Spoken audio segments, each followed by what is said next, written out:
Oui, je m'appelle Nicolas Schmitt, je suis docteur en droit et je travaille depuis sa fondation à l'Institut du fédéralisme de l'Université de Fribourg. Ça fait maintenant plus de 30 ans. Donc ça fait plus de 30 ans que je m'occupe de questions relatives au fédéralisme, à la décentralisation, aux questions linguistiques aussi. Et dans ce contexte, j'ai pu aller plusieurs fois en Ukraine pour connaître un peu mieux la réalité sur le terrain.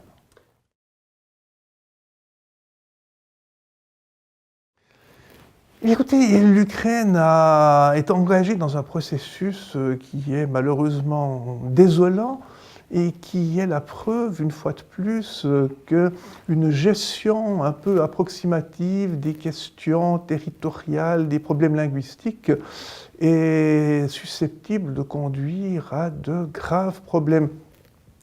Et c'est une constante que j'aime bien rappeler lorsque j'ai l'occasion d'aller à l'étranger. La Suisse est souvent appelée pour faire part de son expertise en la matière. Et j'aime bien rappeler que ces questions de décentralisation, de plurilinguisme ne sont pas des cogitations purement intellectuelles pour professeurs d'université perdus dans une tour d'ivoire. C'est des éléments extrêmement concrets. C'est des choses très, très importantes qui sont capables d'influencer d'une manière positive ou au contraire dramatique le destin d'une nation. Et l'Ukraine a, depuis 2013, fait l'expérience d'une situation tout à fait douloureuse qui est due un peu de son fait aux événements extérieurs. Bon, il faut savoir qu'en 2014, les événements du Maïdan se sont déroulés. Et là, il s'est passé quelque chose de très très étrange. La révolution du Maïdan était très pacifique, était vraiment un mouvement qui avait pour but, d'une manière bon enfant, dirait-on, de lutter contre le despotisme du président Yanukovych.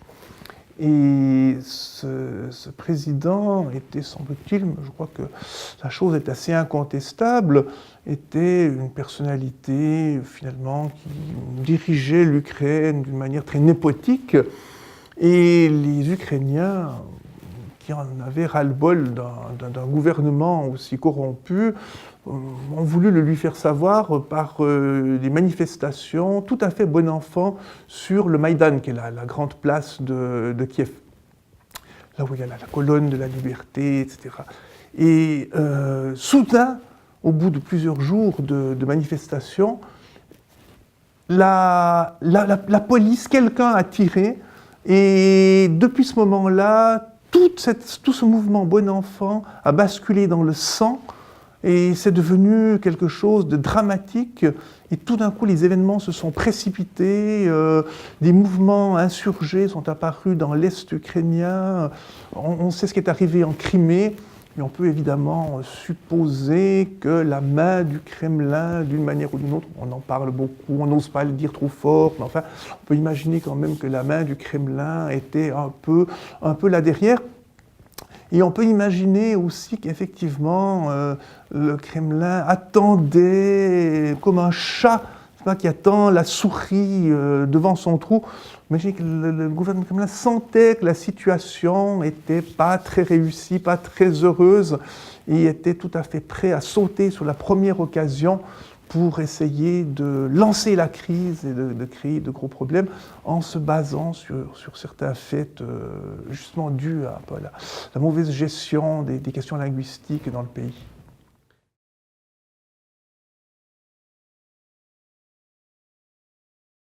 Alors oui, elle est présente d'une manière sous-jacente, mais c'était pas du tout le déclenchement, puisque le déclenchement, c'était une lutte contre la corruption. Et j'ai visité le Maïdan l'année passée, c'était en avril 2014, qui était un champ de ruines, avec une dame âgée qui pleurait, qui nous faisait visiter. Et ça, c'était une dame qui était guide francophone, et qui pleurait en nous disant « On nous a volé notre révolution ». Parce qu'en fait, le Maïdan, les gens qui manifestaient là-bas avaient une idée de démocratie. C'était des gens qui manifestaient pour la démocratie, pour un gouvernement propre, honnête, respectueux de l'état de droit, vraiment un état démocratique. Et tout ça a été chamboulé pour le mettre sous la dimension linguistique, parce que l'Ukraine a cette particularité d'être un pays divisé entre une partie ukrainophone et une partie russophone. En fait, c'est beaucoup plus compliqué que ça. Et en fait, le pays n'a peut-être pas très bien réussi à gérer ce multilinguisme qui n'est pas facile toujours à gérer. Le Canada en sait quelque chose, la Suisse en sait quelque chose. C'est pas évident du tout. Alors là, il faudrait qu'on recommence, si vous êtes d'accord, qu'on fasse un peu un tour historique de la chose. Parce que finalement, ça fait des siècles que l'Ukraine est divisée. Et si on ne va pas remonter à la nuit des temps, pour la nuit des temps, l'Ukraine n'existait pas à l'époque préhistorique. Mais disons, dès 1600, vous aviez deux parties des gens en Ukraine. Une partie qui était dans le royaume de Pologne et une partie qui était plus près des Russes. Et la partie russe a été très russifiée par un tsar, Alexis III, je crois. Et si on passe le temps, on arrive vers 1815. 1815, la Russie a mis la main sur la Pologne. C'est aussi les horreurs de l'histoire de penser qu'un pays comme la Pologne, qui est un pays magnifique à l'heure actuelle, est un pays qui a disparu. On voit que l'histoire peut être très cruelle pour certains pays. Et je pense que c'est bon de parler de la Pologne, parce que la Pologne a vécu des douleurs historiques, mais l'Ukraine aussi. L'Ukraine est un pays qui a été terriblement maltraité par l'histoire et qui en paye le prix aujourd'hui. Et donc, quand le tsar, ça devait être Alexandre I ou Alexandre II, a pris l'Ukraine, il a pris la Pologne. Et l'Ukraine faisait partie de la Pologne. Donc c'était déjà divisé en deux, parce qu'il restait une petite partie du côté de l'Empire austro-hongrois. Donc il y avait déjà cette idée de deux côtés. Il y avait déjà les ukrainophones d'un côté, les Russes de l'autre. Donc déjà. Et en plus, il faut savoir que vous avez deux divisions, parce que vous avez des Ukrainiens et des Russes d'un point de vue ethnique, et vous avez des ukrainophones et des russophones d'un point de vue linguistique. Donc ça complique en plus beaucoup les choses. Au point que probablement il faudrait être ukrainien soi-même pour saisir complètement les subtilités de ces enjeux, de ces équilibres qui ne se font pas ou qui se font. C'est vraiment terriblement compliqué. Pour moi, en tant qu'observateur extérieur, je dépeins ça tel que le voit un Suisse neutre, mais évidemment sans avoir du tout, malheureusement, la subtilité ou la finesse. Je suis un peu aussi ignorant que quand on me parle des différences entre le nord et le sud, et l'est ou l'ouest du Nouveau-Brunswick, qui est une chose très évidente pour les gens qui habitent, alors que pour moi, évidemment, je ne perçois pas. Je sais au moins que le Nouveau-Brunswick, c'est au Canada, donc c'est déjà pas mal. Mais donc il y a eu déjà à l'époque, au XIXe siècle, cette volonté de russification qui existait. Le tsar, je crois notamment Alexandre II, s'est montré très méchant envers l'Ukraine et envers la partie de l'Ukraine qu'il possédait. Et donc, il y a eu l'idée d'imposer le russe. Finalement, ils ont pratiquement interdit la langue ukrainienne, ils ont interdit les noms ukrainiens. Par exemple, Poroshenko, le président actuel porte un nom ukrainien qui était interdit. Il a fallu les remplacer par le Piotr russe, alors que Petro Poroshenko, le président actuel, les Petro ont été interdits. Ils ont dû être remplacés par des Piotr. Les noms de villes ont été russifiés. Tout a été russifié. Le tsar a aussi créé une industrie lourde et a envoyé des Russes en Ukraine. Donc il y a eu une campagne de russification de l'Ukraine. Paradoxalement, au début du XXe siècle, cette période a été terminée parce que la russification et le fanatisme des tsars ont été telles que la population s'en est lassée. Un peu dans toute la Russie, l'autocratie du tsar lassait. Les tsars ont été victimes d'attentats, il y en a un même qui a été assassiné à Saint-Pétersbourg. Donc le tsar était obligé de lâcher du lest. Là-dessus est arrivée la révolution d'octobre 1917, qui a vu l'Ukraine proclamer son indépendance, et en même temps, la partie dont on n'a pas parlé jusqu'à présent, la partie qui était près de la Pologne et qui appartenait à l'Empire austro-hongrois, comme à la fin de la guerre, l'Empire austro-hongrois a lui aussi été dissous et s'est effondré, ces deux parties de l'Ukraine historique se sont réunies et ont formé une fédération. La seule fois dans l'histoire de l'Ukraine qu'on a entendu ce mot béni qui aurait sauvé tant de choses et qui est à l'heure actuelle un mot détesté. Ils ont fondé une fédération, mais bien entendu, ça n'a pas été du goût des bolcheviks, parce que les bolcheviks, eux, ne rêvaient que d'unitarisme, et donc les bolcheviks ont décidé de créer une république socialiste soviétique d'Ukraine. Et alors, voilà, c'était la bolchevisation de l'Ukraine. Et là, effectivement, la question, les langues ont connu des destins assez divers, parce que, paradoxalement, sous Lénine d'abord, sous Lénine, il y a eu la volonté de donner plus de pouvoir et plus d'importance à la langue ukrainienne. Donc, retour à l'idée de langue ukrainienne, il a repris du poil de la bête, si on peut dire. Et sous Staline, mouvement complètement inverse. Sous Staline, c'était de nouveau l'ukrainien interdit et c'était le russe qui était totalement favorisé.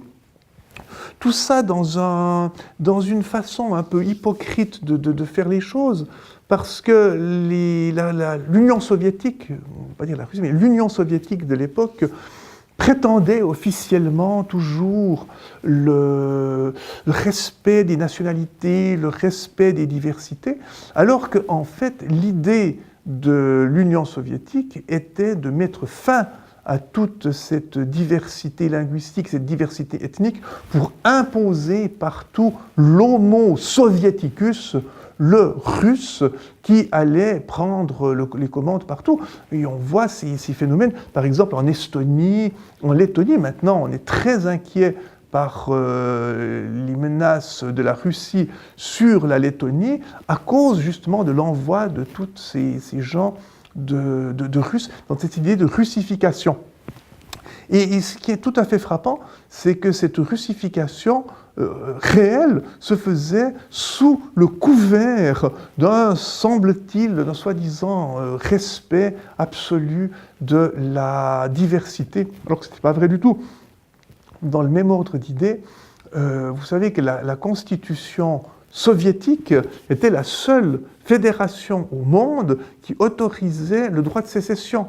C'est écrit noir sur blanc que les républiques soviétiques avaient droit de quitter l'URSS. Alors que, bien entendu, tout le monde savait bien que la moindre velléité de sécession serait immanquablement ou implacablement réprimée. Enfin, c'était écrit sur le papier.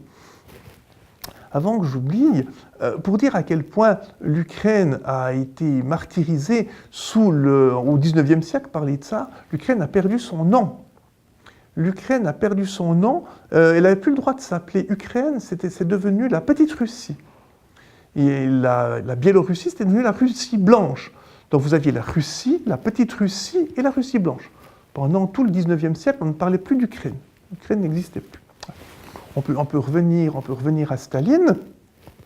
Et donc, c'est une époque où, effectivement, la domination du russe est devenue extrêmement considérable. Et il était de bon ton d'avoir le russe comme langue des élites. À cela va s'ajouter une complication, que là aussi, je ne suis pas amène de juger n'étant ni russophone ni ukrainophone, mais le fait que l'ukrainien standard n'existe pas. En fait, il semblerait qu'il y a plusieurs sortes d'Ukrainiens suivant où on est dans le pays. Et donc, effectivement, l'ukrainien n'était pas une langue qui est tout à fait unifiée et tout à fait autonome partout dans le pays. Ce qui évidemment rend une certaine difficulté à parler, pratiquer l'ukrainien, puisque le russe était quand même très bien considéré. Tout ça est important parce que ça permet d'expliquer une certaine volonté de revanche par la suite et une certaine volonté de permettre une adéquation entre les textes et la réalité. Et cette volonté de l'Ukraine aura de tragiques conséquences. Si on prend de l'avance, on va arriver au moment de la chute du mur, de l'effondrement de l'Empire soviétique et de l'indépendance de l'Ukraine en 1991.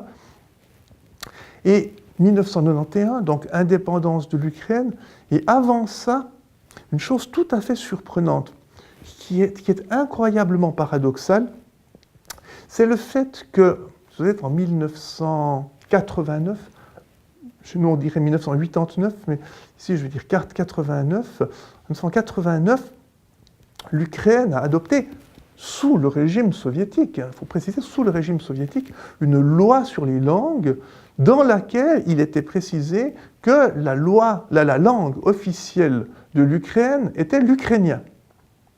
Et c'est vraiment très très paradoxal, dans la mesure où les Russes tenaient le haut du pavé, la langue russe était très importante, et il était quand même écrit que l'ukrainien était la langue officielle. Donc, 1991, l'Ukraine aspire à l'indépendance, prend son indépendance. C'est le 1er décembre 1991 que les gens ont voté. Et en novembre, il y a eu, pour essayer d'amadouer la population et de lui faire apprécier le nouveau pays, le gouvernement a adopté une loi sur la protection des minorités ethniques. Et là, on arrive dans un autre problème de l'Ukraine, c'est que, je n'ai pas les chiffres en tête, ce qui n'intéresse personne, d'ailleurs on peut les trouver sur Internet, mais l'Ukraine est un pays dans lequel il y a une multiplicité d'ethnies, mais représentant très peu de monde. Donc vous avez une grande majorité d'Ukrainiens, vous avez une minorité confortable de Russes, et vous avez une dizaine ou une quinzaine de minorités ruthènes, hongroises, et j'en passe des meilleurs, je n'ai pas la liste en tête. Vous avez de nombreuses minorités. Ce qui pose une question, c'est que les Ukrainiens vont avoir tendance à reléguer le russe parmi les minorités, ce qui est évidemment très gênant pour les Russes, parce que ça peut toucher leur honneur de se voir relégués au niveau des Hongrois, des ruthènes et des gens extrêmement... voilà. Donc ça c'est problématique, parce que, effectivement, la langue russe n'a pas été tout de suite bien englobée dans le principe d'indépendance. Et alors, indépendance, acceptée très très largement, et l'indépendance, la nouvelle constitution, et là, bon, on tombe sur une première grande erreur, une erreur qui est commise dans de très très nombreux pays du monde, c'est l'idée de dire l'Ukraine est un État unitaire, un État centralisé, dont la seule langue officielle est l'ukrainien. Donc, c'était déjà la même chose auparavant. Donc cette idée de langue ukrainienne était déjà existante, et il faut savoir que la loi sur les langues adoptée sous le régime soviétique va rester en place jusqu'en 2012. Jusqu'en 2012. Elle sera remplacée par une autre en 2012, qui va être abrogée en 2014. Mais en fait, la loi sur les langues qui s'est appliquée pendant toutes ces années, c'est la loi de l'époque soviétique. Bon, tout ça est assez paradoxal. Il faudrait vraiment être ukrainien soi-même pour comprendre, et encore, je ne sais pas si les Ukrainiens eux-mêmes ils comprennent tout ça, parce que c'est très compliqué. Et en fait, les Ukrainiens ont tenté, comme beaucoup de pays le font, de donner une réponse simple à des questions très compliquées. C'est un tort, parce que, en fait, de vouloir créer un État unitaire avec une langue majoritaire, une langue nationale, il y a des discussions sur le mot utilisé pour dire la langue nationale. On va dire la langue nationale, la langue étatique, mais enfin, la langue de l'Ukraine, c'est l'ukrainien. Et l'État est centralisé. Alors, c'est un problème qu'on voit dans le monde entier, qui a eu lieu dans tous les pays africains au moment de la décolonisation et qui ont conduit à des situations dramatiques dans nombre de pays d'Afrique. On ne peut pas gérer une situation complexe avec un système simple. L'Ukraine est un pays qui est vraiment totalement partagé de l'ouest à l'est. C'est un pays qui a une fabuleuse diversité et qui représente véritablement un dégradé. L'Ukraine, plus elle est vers la Pologne, plus elle est européenne, moderniste. Vous avez l'Ukraine du centre, vers Kiev, et l'Ukraine qui va vers l'Est et le Sud est une Ukraine proche de la frontière russe et qui donc est russifiée ou peuplée d'Ukrainiens de souche, mais russophones ou russophiles. Donc il y a un pays qui est ethniquement divers, et ces mélanges, même si on prend que le côté ukrainien et russe, sans tenir compte de toutes les autres ethnies, qui là n'auraient pas vraiment le droit au chapitre, mais rien qu'avec cette variété d'Ukrainiens et de Russes, il aurait vraiment fallu prévoir un système très varié, très décentralisé, pour donner de l'indépendance à ces diverses parties. Et je pense toujours à la Suisse, parce que là, la Suisse a cette même géographie d'une certaine manière, où en Suisse, la partie proche de la France, on parle français, et la partie proche de l'Allemagne, ils parlent allemand. Donc il y a deux langues, et c'est divisé en une multitude de cantons. Donc finalement, on a un État fédéral qui permet de gérer un peu toute cette diversité. Le Canada, vous êtes bien placé pour le savoir, connaît aussi cette diversité. Et en Ukraine, ils ont été incapables de le faire. Ils ont voulu transformer les choses en utilisant un système centralisé pour créer un nouveau nationalisme ukrainien. C'est effectivement la chose à ne pas faire. On le voit dans une quantité de pays où on veut créer l'homme nouveau, on veut créer le citoyen nouveau, on veut créer une nation.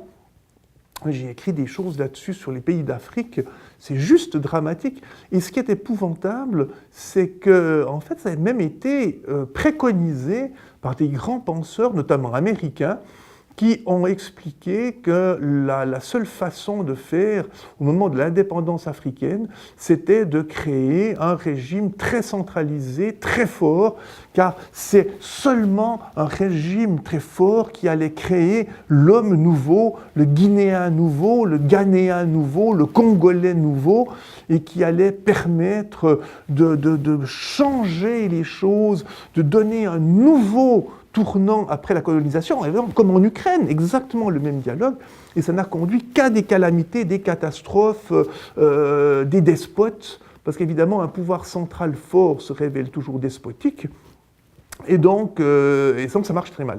Et là, l'Ukraine, dès son indépendance, s'est engagée sur une voie un peu mauvaise voie, on va dire, en n'ayant aucune notion de décentralisation, aucune idée même de fédéralisme, aucune idée de bilinguisme, mais un État avec une seule langue.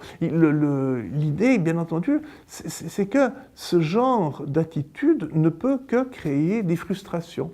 Et moi, j'étais très surpris quand j'étais en Ukraine ces dernières années, parce que la Suisse essayait de se faire l'avocate du fédéralisme.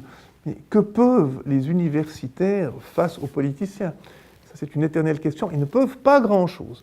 On peut se faire les avocats du fédéralisme, on peut expliquer que c'est bien, on peut expliquer que ça permet beaucoup mieux de gérer la diversité linguistique en ayant des partis russophones, des partis ukrainophones.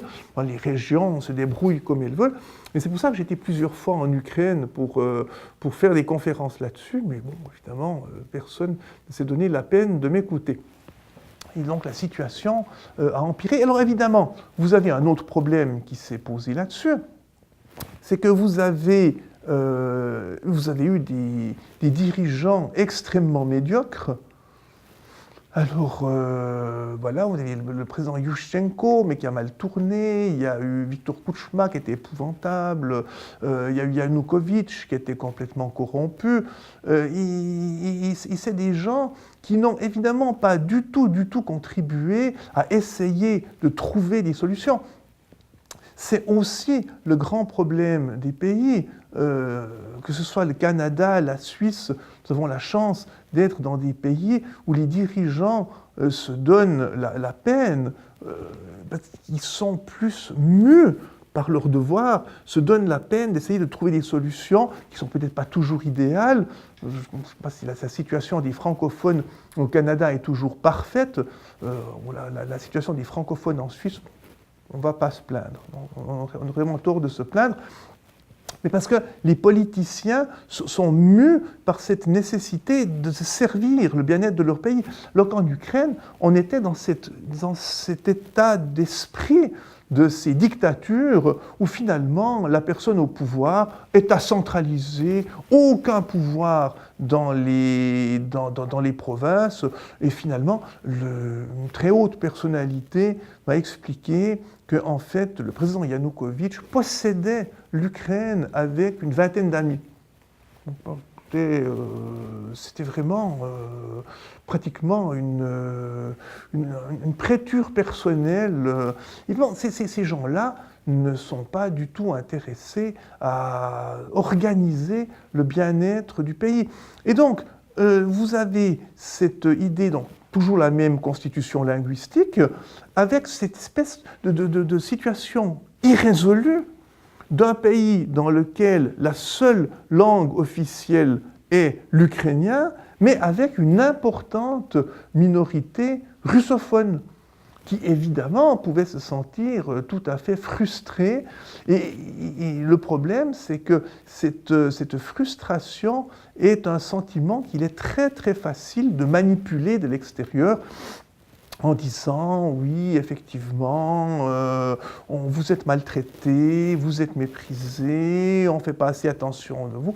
Et là, on peut créer des mouvements internes, des mouvements qui peuvent être téléguidés par l'étranger. Suivez mon regard vers le Kremlin. Et il est très facile d'attiser un peu les flammes de la rancœur. Je vous donne un exemple très amusant, parce qu'on me l'a raconté encore il n'y a pas longtemps. C'était une délégation de je ne sais quel pays qui visitait Genève, le canton de Genève en Suisse, et qui disait, en voyant la carte géographique, c'est extrêmement bizarre.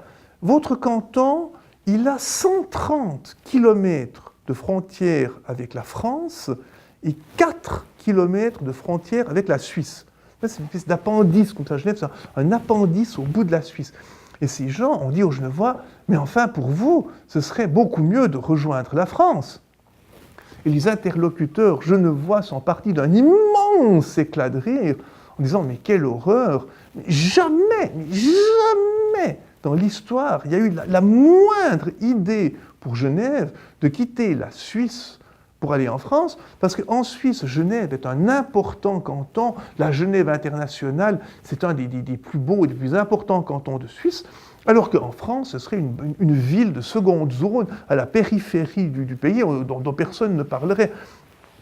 Tout ça pour dire que dans des régions périphériques, le fédéralisme en Suisse a réussi à créer une valeur, a réussi à créer un sentiment d'appartenance au pays qui n'a pas été possible de créer en Ukraine. Et donc, en Suisse, on dit, et ça c'est aussi un élément que je trouve très intéressant, il faudrait pouvoir en faire la démonstration dans le monde entier. Souvent, les pays veulent créer une nation, la nation ukrainienne. Et évidemment, une nation, quand vous avez plusieurs cultures, plusieurs ethnies, c'est difficile à créer, parce que la nation correspond à la majorité, et les minorités sont frustrées. En Suisse, on ne parle jamais de nation en Suisse, ça n'existe pas. C'est un mot qui n'existe pas. On parle de Willensnation. Le mot n'existe qu'en allemand. C'est une nation de volonté. C'est une Willensnation. Les gens qui habitent en Suisse ne forment pas une nation, mais forment un groupement de gens qui sont là par la volonté de vivre ensemble. Et ça, c'est très puissant. C'est très très fort et c'est un sentiment qu'il faudrait créer ailleurs. Et en Ukraine, malheureusement, cette volonté d'avoir un État centralisé, aucune décentralisation, aucune idée de fédéralisme, aucune idée de donner des droits équivalents, d'avoir une deuxième langue nationale, par exemple le russe, ça n'existait pas. Et donc, bien entendu, il faut créer des frustrations. Et les gens des régions est de l'Ukraine, au lieu de se dire nous sommes fiers d'être ukrainiens, ils se sont dit on serait peut-être mieux du côté de la Russie. Et ça, c'est très très facile à créer ce genre de déséquilibre. Et donc, la catastrophe est arrivée.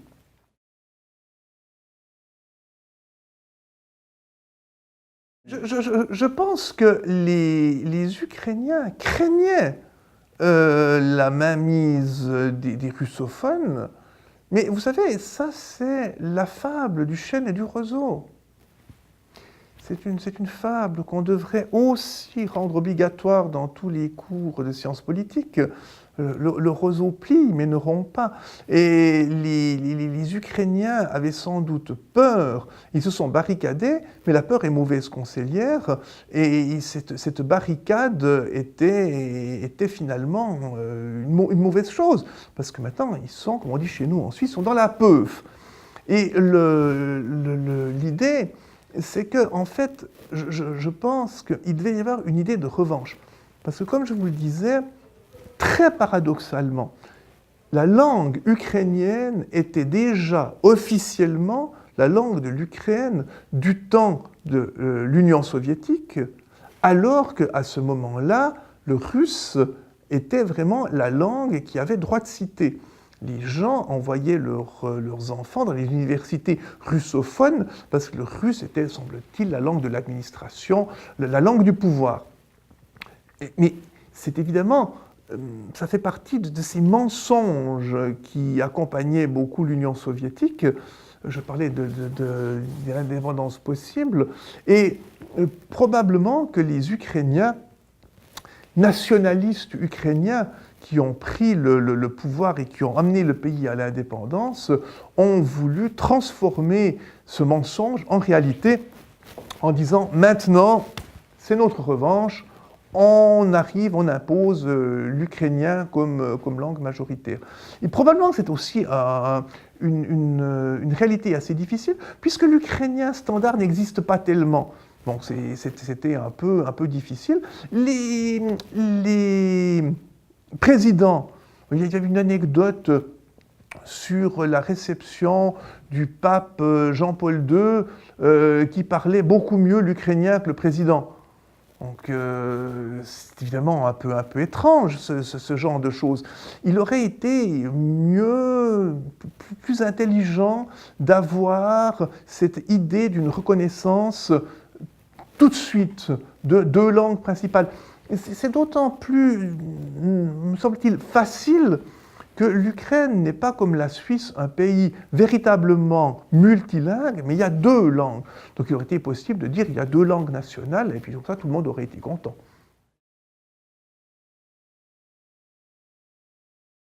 Cette volonté de ne pas vouloir reconnaître plusieurs langues est quelque chose de stupide.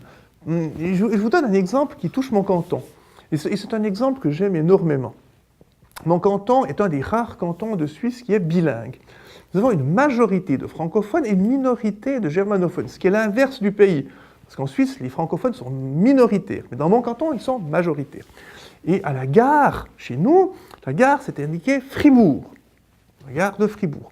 Mais la ville s'appelle Freiburg, on dit Freiburg en allemand. Et des germanophones, il y a 20 ans de ça, des germanophones ont dit on devrait écrire à la gare Fribourg, Freiburg. Levée de bouclier des francophones, comme les ukrainophones en Ukraine, germanisation rampante, scandale, si on leur donne ça, où est-ce qu'on va s'arrêter, recherche d'avis de droit, trouver les arguments juridiques pour dire que c'est interdit, que c'est pas possible, que ça ne va pas. En fait, c'est pas le canton qui décide, c'est les chemins de fer qui décident. Donc le dossier a été très très long, ça a pris beaucoup de discussions, mais dans cette longueur de temps, les plus virulents défenseurs des francophones sont morts de vieillesse. Et alors le dossier a suivi son cours, mais a été oublié. Et il s'est trouvé un jour, il y a 2 ans, où on a changé les panneaux à la gare en écrivant Fribourg, Freiburg. Et personne n'y a prêté la moindre attention. Personne, tout le monde s'en fiche complètement. Et j'ai un de mes amis qui est membre de l'exécutif de la ville, il a dit que la ville a dû payer pour ces nouveaux panneaux. Donc ils ont fait une cérémonie d'inauguration, il n'y avait personne. Ça n'a suscité aucun mouvement, rien du tout. Donc c'est pour dire qu'on peut mettre le doigt sur des problèmes en disant c'est épouvantable, ça va. Mais en fait, non. Le bilinguisme bien vécu, si personne n'y fait attention, ça se passe très bien et tout le monde s'en fiche complètement. Donc l'Ukraine, comme vous l'avez dit, a peut-être voulu se protéger certainement contre la russification rampante ou la russification qui était déjà là, parce qu'elle est très ancienne cette russification. Donc elle remontait carrément au XIXe siècle.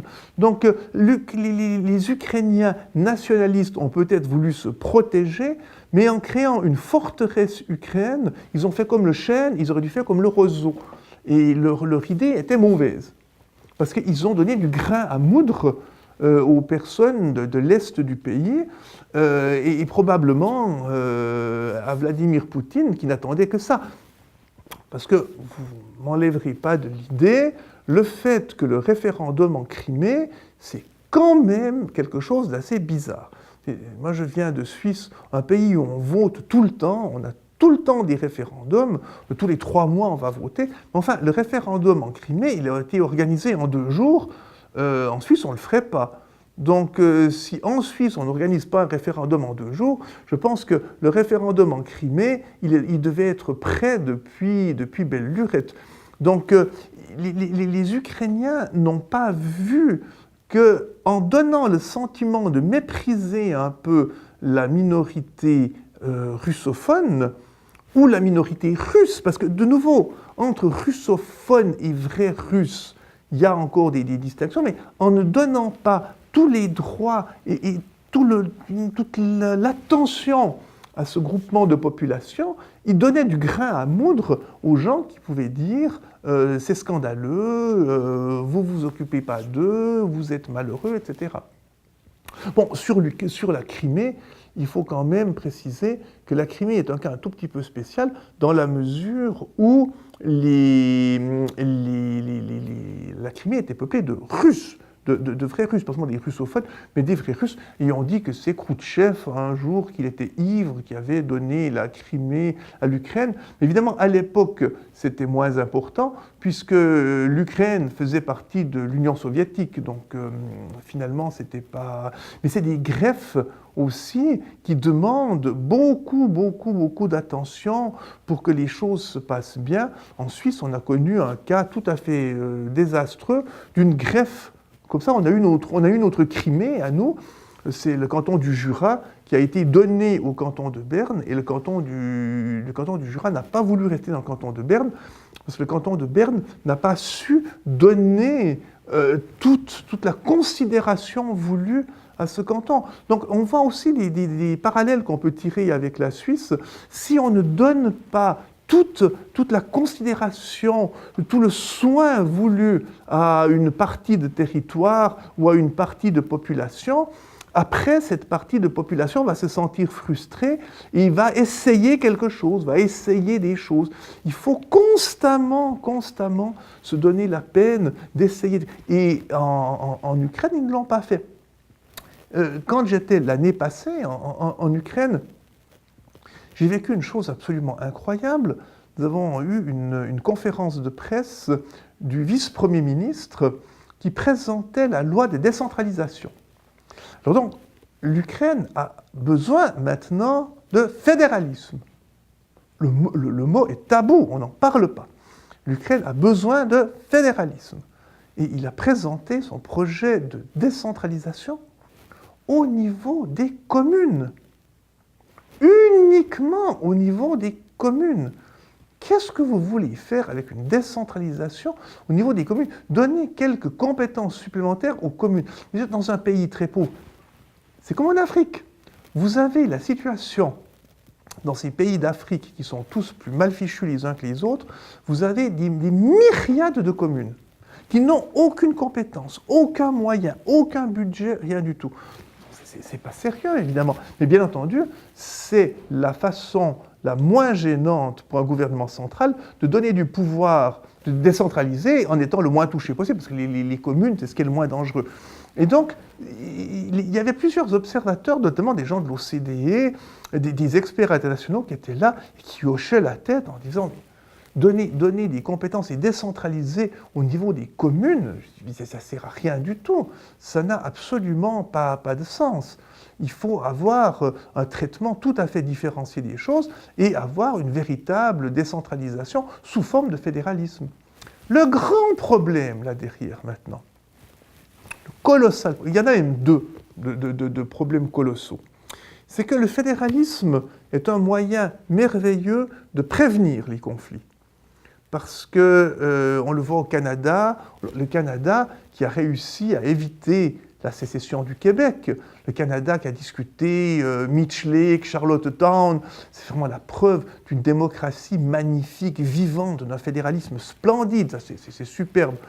Et le fédéralisme est un merveilleux moyen d'éviter les conflits, ou de les résoudre dans un cadre légal, de réussir à discuter. On discute, même la Belgique, qui est un pays qui est toujours au bord de l'explosion, mais la Belgique tient toujours. Le fédéralisme belge tient toujours. Alors le fédéralisme est parfait pour prévenir les conflits, mais une fois que le conflit a éclaté et que le pays a explosé, alors là, on peut craindre que le fédéralisme ait beaucoup plus de problèmes pour recoller les pots cassés.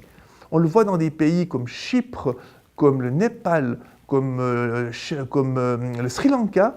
C'est des pays dans lesquels les experts en fédéralisme se sont beaucoup rendus pour dire, pour penser, oui, voilà, maintenant on va faire des fédérations pour essayer de jouer avec les minorités, de recoller les pots cassés, de ramasser. Ça ne marche pas pour l'instant, ça ne marche pas. Donc en Ukraine, le premier problème, c'est que le fédéralisme, dont il ne parle toujours pas, mais il arriverait trop tard. Et le deuxième problème, c'est que maintenant le fédéralisme est voulu par Moscou. Moscou appelle à une fédéralisation de l'Ukraine. Alors évidemment, c'est terrible, parce que bien entendu, fédéraliser l'Ukraine sous la dictée du Kremlin, c'est abdiquer. S'ils l'avaient fait d'eux-mêmes plus tôt, en disant c'est nous qui avons eu la bonne idée, ils auraient pu. Mais maintenant, en attendant que Poutine dise boudi boudi, vous allez faire une fédération, ça évidemment, ça va pas passer. Donc deux problèmes pour le fédéralisme. Pour le plurilinguisme est beaucoup lié au fédéralisme. Vous créez une fédération, vous voyez, le Canada est très très bien placé pour connaître cet avantage. Le Nouveau-Brunswick est à ma connaissance, la seule province canadienne bilingue. Et c'est formidable, parce que le fédéralisme permet de créer des provinces, des régions monolingues, bilingues, qui tiennent compte justement de ces diversités. En Ukraine, vous pourriez avoir des provinces qui sont très ukrainophones, celles qui sont à l'ouest du pays, vous pouvez avoir des provinces très russophones, celles qui sont près de la Russie, puis des provinces beaucoup plus mixtes au milieu, puisqu'il y a cette espèce de dégradé de l'est à l'ouest. Donc le multilinguisme serait lié au fédéralisme, parce que sinon, je ne vois pas très bien comment lier le multilinguisme à un État unitaire. C'est un peu bizarre. Mais en tout cas, il faudrait reconnaître de toute façon le russe comme langue, comme seconde langue. Mais de nouveau, c'est un peu tard. Parce que c'est des choses... Vous savez, c'est comme le mari qui trompe sa femme avec toutes les femmes du coin, et puis qui après, quand sa femme demande le divorce, lui dit « Chérie, chérie, je t'aime, je t'aime, je t'aime ». Enfin bon, c'est trop tard. Sa femme va lui dire « Fallait le dire avant, il fallait y penser avant ». L'Ukraine est un peu dans cette situation-là. Maintenant, c'est trop tard. Donner des droits, accorder des droits, ça va être un peu tard. D'autant que il y a eu une loi, et alors là c'est ma seule colle aujourd'hui parce que c'est la loi de 2012.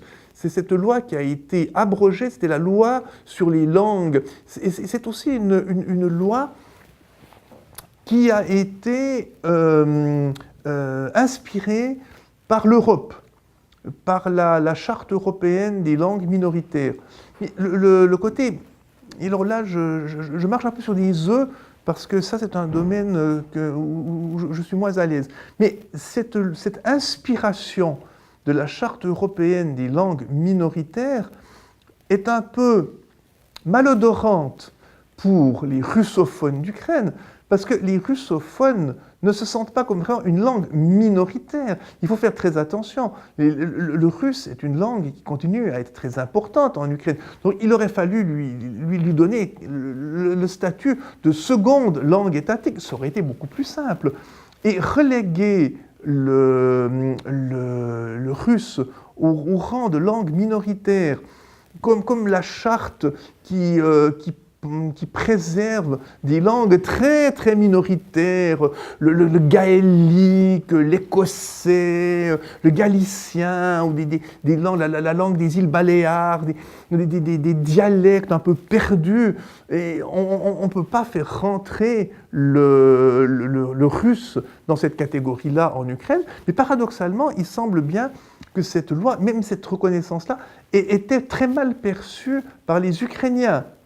Les Ukrainiens nationalistes, qui ont d'ailleurs conduit en février 2014, au moment de la destitution du président Yanukovych, ils ont abrogé la loi. Donc actuellement, il n'y a plus de loi sur les langues en Ukraine.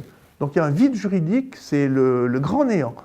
L'Ukraine est dans le néant linguistique, un peu le néant institutionnel aussi, et ça va pas être facile à réparer.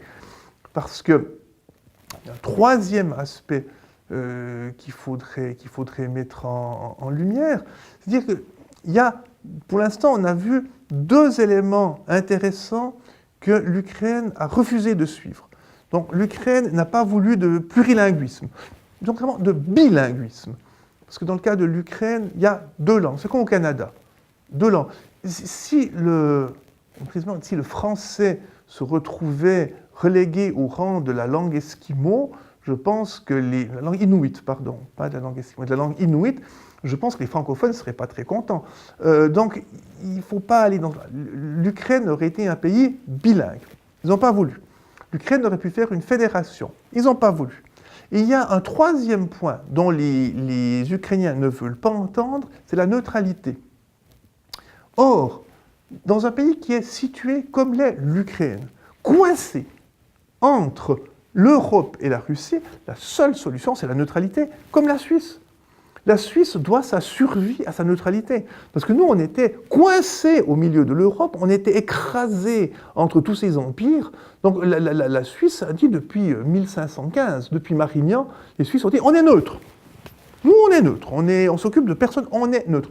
Les Suisses étaient pauvres, les cantons suisses ont été pendant des siècles très très pauvres. Si on est très pauvres, on est très neutre, occupez-vous pas de nous. Et finalement, ça a très bien convaincu parce que finalement les puissances européennes ne savaient pas trop que faire de ces cantons un peu pauvrets. Ils se sont dit, bon, c'est intéressant, on a ça au milieu, on peut y faire des rencontres d'espions, on peut y faire des négociations, ça peut rendre service. Et la Suisse a dû sa survie à la neutralité. Ne nous touchez pas, nous on s'occupe de personne. Et l'Ukraine aurait dû aussi jouer cette carte de la neutralité. La Finlande a joué sur la neutralité.